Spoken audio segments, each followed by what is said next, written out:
जब बाहर आप ध्यान करते हैं, आपको हर पहलू पर विचार करना होगा कि हम में जो भी दोष है, हम में जो भी दुर्गुण है, हम में जो भी अवगुण है, उसका मैं त्याग करूं।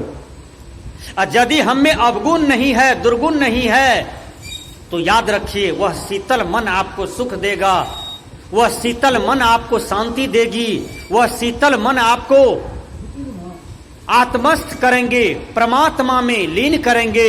शीतल मन पर ही सब कुछ निर्भर है। ये मन शीतल भया जब उपजा ब्रह्म ज्ञान, कबीर साहब ने कहा। मतलब जब आत्मज्ञान हो गया, ब्रह्म का ज्ञान हो गया, जीव शिव का ज्ञान हो गया, जीव पीव का ज्ञान हो गया, तो ये मन शीतल हो जाता है, ये मन तीर्थमय हो जाता है, ये मन शुद्ध हो जाता है। जब मन शुद्ध हो गया तो उसका तीर्थ हो गया, उसका साधना सफल हो रहा है, उसका ध्यान सफल हो रहा है। तो ध्यान एक ऐसा मार्ग है जो साधक को मुक्त कर देता है।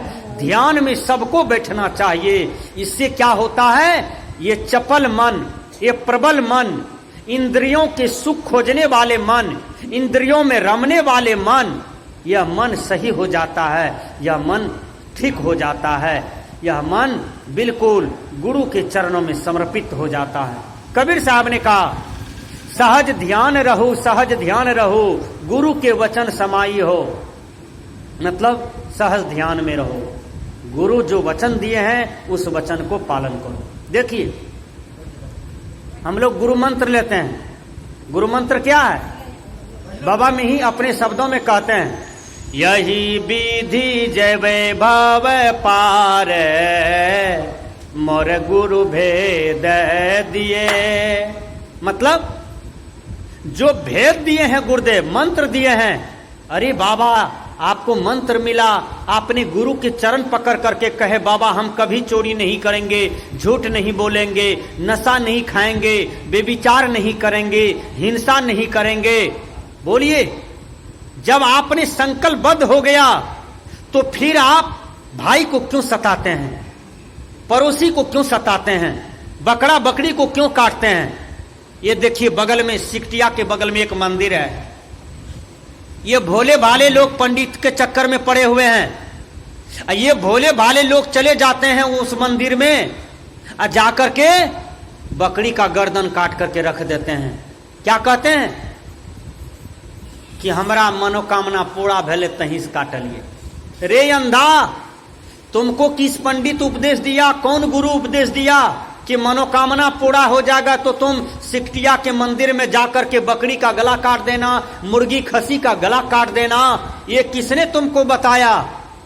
कबीर साहब कहते हैं, जीव मति मारो बापुरा, सबका यक्के प्राण, हत्या कबहू न छूटी है, जो कोटि न सुने पुराण। कबीर साहब कहते हैं, जीव को मत मारो, जीव पर दया करो। एक चुट्टी में भी आत्मा राम है, एक चुट्टी में भी परमात्मा है, एक कीड़ा में परमात्मा है। मैना, बगड़ो, बटेर, कौवा, गीदड़, भेड़िया, कुत्ता, मानव, जितने भी ये शरीरधारी हैं, सब में परमात्मा है, सब में आत्मा है, सब में जीव है। इसलिए सब पर दया करो। यदि तुम सब पर दया करोगे तो यही दया ही धर्म है, दया ही धर्म है। मुसलमान लोग धर्म के नाम पर गाय काटते हैं और कहते हैं कि मैं खुदा की प्रमाण को मानता हूं, खुदा की बात को मानता हूं, मेरा कुरान में है। ये सब कहीं कुछ नहीं है। अरे इस्लाम को मानने वालों, मैं तुमसे प्रश्न करता हूं कि तुम्हारे मोहम्मद पैगंबर ने कहा था कि जर्रे जर्रे में खुदा है। यदि तुम जर्रे जर्रे में खुदा को मानते हो तो इसका मतलब है कि हर घट में परमात्मा है, हर घट में खुदा है, हर घट में राम है, हर घट में कबीर है, हर घट में भगवान है। तो फिर गाय में भगवान नहीं है क्या? बोलिए। हिंदू लोग कहते हैं कि मेरा धर्म है सुगर खाना। अरे पागल, तुम पागलपन तो छोड़ो। तुम्हारे रामायण बताता है सिया राम मैं सब जग जानी, सब में राम को देखो, सब में भगवान को मानो, सब में भगवान को देखो। क्या एक सुगर को तुम काट करके खाते हो तो वह सुगर में भगवान नहीं है? वह सुगर में आत्मा राम नहीं है? वह शुगर में परमात्मा का निवास नहीं है? अरे उसको भी दर्द होता है, उसका खून बहता है, हड्डी काटा जाता है, उसका जीवन छीना जाता है। तुमको दया आना चाहिए। इसलिए कबीर साहब ने कहा, जहां दया तहां धर्म है, जहां लोभ तहां पाप, जहां क्रोध तहां काल है, जहां क्षमा तहां आप। धर्म के नाम पर हिंदू भी पागल हो गए, मुसलमान पागल हो गए, यहूदी पागल हो गए, पारसी पागल हो गए, ईसाई भी पागल हो गए। धर्म क्या है? धर्म सत्य है, सत्य ही धर्म है। धर्म को किसी ने नहीं बनाया, यह प्रकृति में अनादि काल से है। इसलिए जो सत्य पर हैं तो समझिए वो धर्म पर हैं, जो धर्म पर हैं वो सत्य पर हैं। इसलिए अपने अंदर में दया को धारण कीजिए, हर जीव पर दया कीजिए और हर जीव को ऐसा मानिए जैसा आपका जीवन है उसी तरह से सबको जीवन है और सबको जीने का अधिकार है। तो हमने कहा कि ध्यान मार्ग में यदि आप चलते हैं तो ये मन आपका बाधक होता है। वह कैसा बाधक होता है मैं थोड़ी सी बता देता हूं। बड़ी सुंदर कथा है। एक लड़का स्कूल चला जाता है पढ़ने के लिए, कभी नहीं जाता था। पिताजी बड़ा प्रेस किया कि बेटा, सबका बेटा पढ़ता है, सबका बचिया पढ़ता है, तुम भी जाओ बेटा, कुछ पढ़ो लिखो, होशियार बनो, कम से कम सिग्नेचर भी जान जाओगे, गांव नाम ठिकाना भी जान जाओगे। लेकिन लड़का बड़ा उदंड था, बड़ा बुरा स्वभाव का था, संस्कार का भी बड़ी गड़बड़ था लड़का। देखिए जब स्कूल गया तो 2-4 ठो विद्यार्थी बैठल था, एक ठो को चुट्टी काट लिया, झगड़ा हो गया। ई था थोड़ा बलिष्ठ गर, उठा के बाजार दिया उसको, बाजार करके मार पीट किया। तब तक में मास्टर साहब स्कूल में आ गए। जब मास्टर साहब आ गए तो मास्टर साहब सबको शांत कर दिया। फिर वह विद्यार्थी रहे रहे चुट्टी काट ले, किसी से भी झगड़ा करे, किसी को पढ़ने के लिए नहीं दे। जब स्कूल से छुट्टी हो गया तो सब घर चले गए। वो लड़का भी झगड़ा कर ले घर चला गया। दूसरा दिन फिर पिताजी प्रेस करके भेजा। जब स्कूल आया, मास्टर साहब भी आए, सब विद्यार्थी आया, तो दूसरा दिन वह बच्चा क्या कहता है, उसको तो पढ़ने में मन नहीं लगता था क्योंकि संस्कार का गड़बड़ न था। एक एक बच्चा संस्कार का बहुत गड़बड़ होता है। मैं बता देता हूं, माँ लगा के गाली देगा, बाप लगा के गाली देगा, दादा लगा के गाली देता है, बूढ़ा बूढ़ा आदमी को गाली देता है। एक एक ऐसा गलत संस्कार का बच्चा है समाज में कि उसको बोलिए बेटा 1 गिलास पानी पिलाओ तो ऐंठ करके भाग जाएगा, नहीं बात सुनता है। क्यों? जो माँ बाप जन्म दिया है वह उस बच्चे को अपना कपार पर चढ़ाया है, दुलार करते करते, प्यार करते करते। यही दुलार प्यार में बच्चा का संस्कार बिगड़ जाता है। विचार कीजिए, बच्चा को होना चाहिए सत्संगालय में, वह बच्चा बैठा है टीवी के पास, सिनेमा के पास, बंदर के पास, भालू वाला आया है नाच के पास बैठा है, सीडी टीवी चल रहा है वहां बैठा है। कैसा संस्कार बनेगा? गजपिया के पास बैठा है, भंगेड़ी के पास बैठा है, दरपिया के पास बैठा है, शराबी के पास बैठा है, वह कैसा बच्चा बनेगा?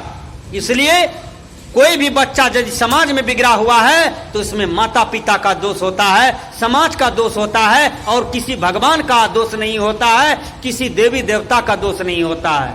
इसलिए अपने बच्चा को संस्कारी बनावें, अच्छा बनावें, ताकि अगला पीढ़ी आपका जो भी पैदा लेगा वह आपके नाम को रोशन करेगा कि फल्लमा बाबू का खानदान है, देखिए कितना बढ़िया है।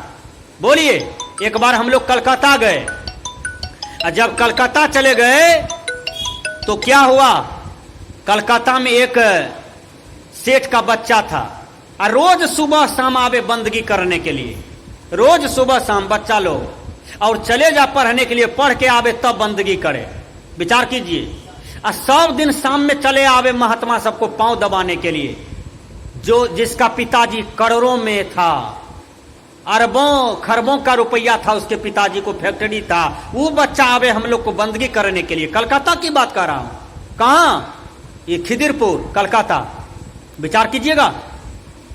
तो बच्चे को संस्कारी बनावे।